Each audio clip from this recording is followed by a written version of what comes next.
Hi friends, welcome to my channel. எல்லாரும் எப்படி இருக்கீங்க? நாங்கள் நல்லாயிருக்கோம். எப்பவும் நம்ம ஒன்று நினச்சா வேறு ஒன்று தான் நடக்குது. இந்த குழந்தைங்க எந்திக்கிறதுக்கு முன்னாடி காலையில் சீக்கிரம் எந்திரிச்சு பிரேக்ஃபாஸ்ட் ஒர்க் எல்லாமே பண்ணிட்டோம் அப்படின்னா ஃப்ரீயாக இருக்கலான்னு பார்த்தா நமக்கு முன்னாடி அவங்க எந்திரிச்சிடுறாங்க. இப்போ என்னோட மார்னிங் அலாரமே மித்ரா தான். எனக்கு முன்னாடி எந்திரிச்சு என்னையுமே எழுப்பி விட்டுறான். நானும் ஃபீட் பண்ணி பார்க்குறேன், என்னென்னவோ செஞ்சு பார்க்குறேன். பட் மேடம் தூங்குற மாதிரியே இல்லை. இதுக்கு மேலேயும் அவகிட்ட படுத்திருந்தா நம்மளோட வேலை நடக்காதுன்னு அவளையும் தூக்கிட்டு வெளியே வந்தாச்சு. நானும் ப்ரஷ் பண்ணிவிட்டு அவளுக்கும் ப்ரஷ் எல்லாம் பண்ணி விட்டுட்டு ஹாலில் உட்கார வச்சு டாய்ஸ் எல்லாம் கொடுத்தப்போ கொஞ்ச நேரம் விளையாடிட்டு இருந்தா. கொஞ்ச நேரம் விளையாடுவா. அதுக்கப்புறம் கிச்சனில் நம்மளை தான் நோண்டிக்கிட்டே இருப்பாள். வேற வழியே இல்லை. குழந்தைங்க இருந்தால் அந்த மாதிரி தான். நம்ம நினச்சது கண்டிப்பாக நடக்காது. அவளை அப்படியே கொஞ்சம் விளையாட வச்சுட்டு நானுமே பிரேக்ஃபாஸ்ட் ப்ரிப்பேர் பண்ணிட்டேன். எப்பயுமே சாதா தோசை தானே பண்ணுறோம். இன்றைக்கி சீஸ் தோசை பண்ணலான்னு சொல்லிட்டு தோசை ஊற்றிட்டு மேலே ஷ்ரெட்டட் மோஸ்ரலா சீஸை போட்டுட்டு இந்த பாஸ்தா சீசனிங் ஹர்ப்ஸ் இருக்கும்ல அதை தூவி விட்டுட்டேன். நார்மலாக கீ போட்டு தான் சுட்டிருந்தேன். செம்ம டேஸ்ட்டாக இருந்துச்சு. பிரேக்ஃபாஸ்ட் எல்லாம் சாப்பிட்டு கொஞ்ச நேரத்தில் மாறன் மித்ரா 2 பேரும் சேர்ந்து விளையாட ஆரம்பிச்சிட்டாங்க. புதுசாக என்னவோ கண்டுபிடிச்சி விளையாடுறாங்க. இன்றைக்கி என்ன ப்ளே பண்ணாங்கங்கிற கிளிப்ஸ் ஆட் பண்ணுறேன் பாருங்கள். என்ன பண்ணுறீங்க 2 பேரும்?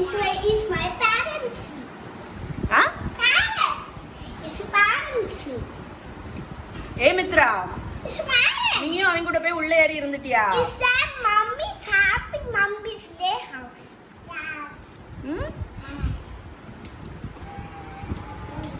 இது எதுக்கு போட்டிருக்க?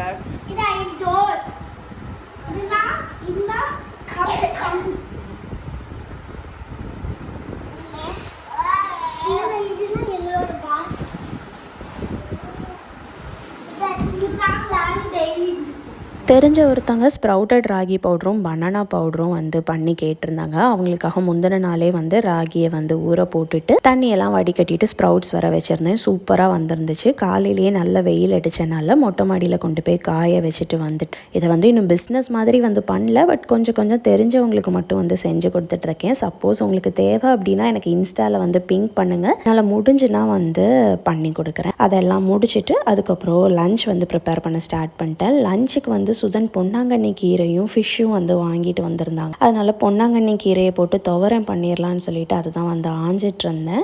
எப்பயுமே மோஸ்ட்லி அரைக்கீரை தான் வாங்குவாங்க. பட் இந்த தடவை பொன்னாங்கண்ணி கீரை வாங்கியிருந்தாங்க. துவரம் வைக்கிறப்போ செம்ம டேஸ்ட்டாக இருந்துச்சு.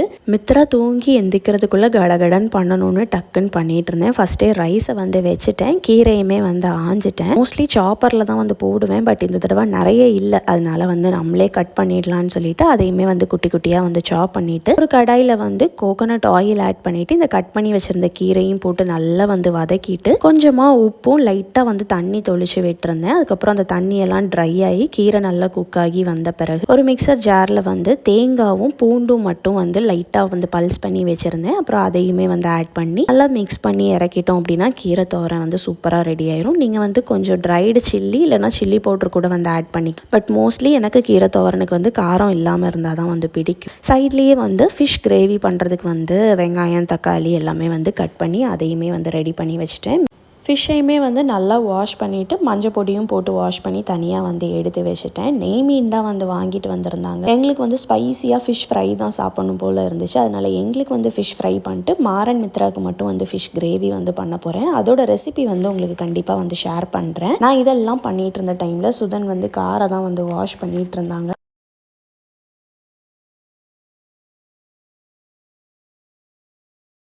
பட் ரீசெண்டாக ஒரு ஃபியூ மந்த்ஸ் முன்னாடி தான் அகாராவோட ஹை ப்ரெஷர் வாஷர் வாங்கியிருந்தோம். இதை முன்னாடியே இன்னொரு வீடியோவில் காமிச்சிருப்பேன். இன்லெட் பைப் கொடுக்குறாங்க. அதில் கனெக்ட் பண்ணிவிட்டு அதுக்கப்புறம் ப்ளக் பாயிண்ட்டையும் கனெக்ட் பண்ணி ஆன் பண்ணிவிட்டு நம்ம அந்த மோட்டரை ஆன் பண்ணி யூஸ் பண்ணிட்டோம் அப்படின்னா தண்ணி அவ்வளோ ஃபோர்ஸாக அடிக்கும். நல்ல டஸ்ட்டாக இருக்குது அப்படின்னா ஃபோம் வாஷ் கூட பண்ணிக்கலாம். அதுக்குமே ஆப்ஷன் தனியாக கொடுத்துருக்காங்க. இதை யூஸ் பண்ணுறதுமே ரொம்ப சிம்பிள் தான். சும்மா அடித்தாலே போதும். கொஞ்ச நேரத்தில் அந்த டஸ்ட் எல்லாமே போய் கார் அவ்வளோ க்ளீன் ஆகிடுது. இது அகாராவோட சுப்ரீம் ஹை ப்ரெஷர் வாஷர் தான்.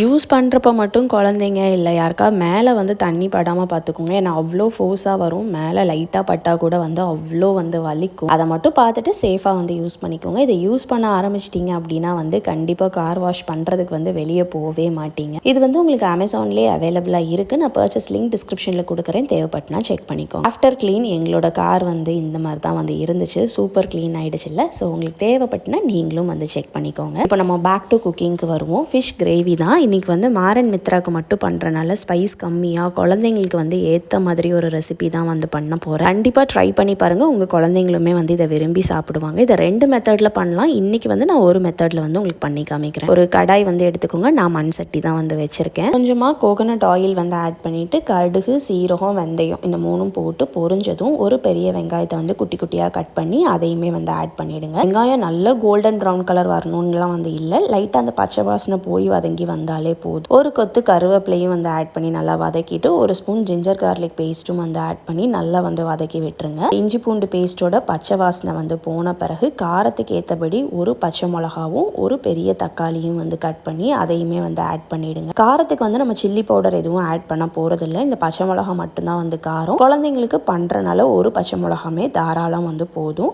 அதை மாதிரி இதுக்கு வந்து நம்ம புளி தண்ணியுமே கரைச்சி ஊற்றணும்னு வந்து கிடையாது. உங்களுக்கு வந்து தக்காளி போட்ட பிறகு புளிப்பு இல்லை அப்படின்னா வந்து நீங்கள் புளி தண்ணி ஊற்றிக்கலாம். பட் எனக்கு இந்த தக்காளி போட்டதுலேயே வந்து புளி ஓரளவு வந்து பேலன்ஸ் ஆகி வந்துடுச்சு. அந்த முன்னாடியே சொன்னேன், நம்ம ஒன்று நினச்சா வேற ஒன்று நடக்கும். அவள் தூங்கி எழுந்துச்சு வர முன்னாடி பண்ணி முடிக்கணும்னு நினச்சேன். பட் வந்து அவள் எழுந்திரிச்சு வந்துட்டா. அப்புறம் அவளுக்கு வந்து கொஞ்சம் பாத்திரம் அது இதுன்னு விளையாட வந்து கொடுத்துட்டு நான் சைட் பை சைடு அப்படியே வந்து குக் பண்ணிட்டு இருந்தேன். ஏன்னா கொஞ்ச நேரம் தான் டாய்ஸ் வச்சு விளையாடுவா. அதுக்கப்புறம் கிச்சனுக்கு வந்து நம்மளே தான் வந்து நோண்டிக்கிட்டே இருப்பா. அப்போ பாத்திரம்லாம் கொடுக்குறப்ப கூட கொஞ்சம் நேரம் வந்து அப்படியே என்கேஜ்டாக அவள் பாட்டுக்கு வந்து விளையாடிட்டு இருப்பா. கிச்சனில் இருக்கிற பால்கனி டோரையுமே எஞ்சி வந்துட்டானா க்ளோஸ் பண்ணிவிடுவேன். அது வந்து ஓப்பன் பால்கனி இல்லை, கம்ப்ளீட்லி க்ளோஸ்டு தான். பட் வந்து பாத் டப் அதெல்லாமே வந்து இருக்கிறனால இவள் போயிட்டு தண்ணியில் வந்து விளையாட ஆரம்பிச்சிடறா. கிளைமேட்டுமே வந்து கொஞ்சம் மோசமாக இருக்கா, அப்பப்போ மழையாக இருக்கிறனால தண்ணியில் வந்து ரொம்ப விளையாட வந்து விடுறதில்ல. அதனால தான் வந்து அந்த டோரையுமே வந்து க்ளோஸ்லேயே வச்சுக்க வேண்டியதாக இருக்குது. நம்மளோட வெங்காயம் தக்காளியுமே வந்து நல்லா வதங்கி வந்துடுச்சு. இப்போ இதுக்கு தேவையான உப்பு, கொஞ்சமாக வந்து மஞ்சத்தூள், கொத்தமல்லி பொடி இது எல்லாத்தையுமே வந்து ஆட் பண்ணிவிட்டு